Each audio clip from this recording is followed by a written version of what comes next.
গোস্তটা যখন বানা 8 ডিবি আর গুড়াগার 8 ডিবি আর কিছু ওই যে ওই ইয়াদের বাইরা টাসকেল ওই এটার কেটে গদারা গদ গদ গদ গদ গদ গদ এই গদার মধ্যে কুবানোর পরে কিছু কাটকুট লেগেতে হ্যাঁ এই মিশ্রিত গোস্তগুলো হাড্ডির লোকে মিলাইয়া 2টা 3টা টুকরা কোন রকম মিলাইয়া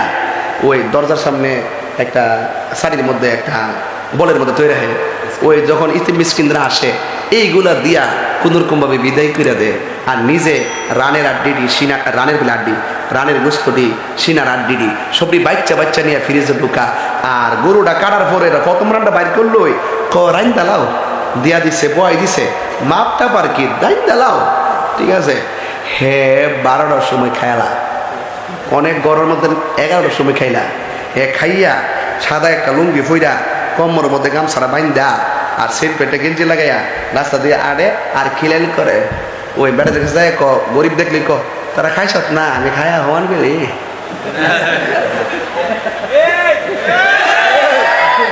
আবার স্পিডও খা কেমনে রে খা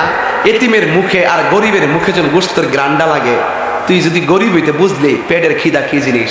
আপনি যদি গরিব হইতেন আর আপনি যদি মানুষের দরজায় এক টুকরা গোস্তের জন্য যাইতেন সেদিন বুঝতেন গোস্ত খাওয়ার স্বাদের যে আকাঙ্ক্ষা কত প্রবল আপনি কেমনে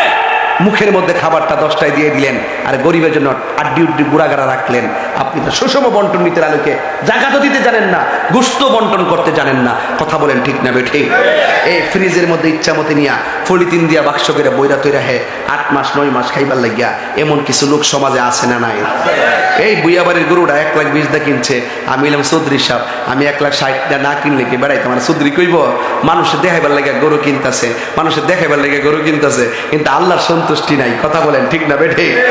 এই আল্লাহর কাছে একমাত্র পৌঁছে বান্দার তাকওয়া গোশতও পৌঁছে না রক্তও পৌঁছে না এই জন্য কুরবানির গোশত কুরবানির পশুর গলার মধ্যে ছুরিটা চালাইবার আগে আপনার ভিতরে যে আমিত্ব অহংকার রিয়া গীবত হিংসা সবগুলোর আগে জবাই কইরা আল্লাহর সন্তুষ্টির জন্য জবাই করতে হবে কথা বলেন ঠিক না বেঠে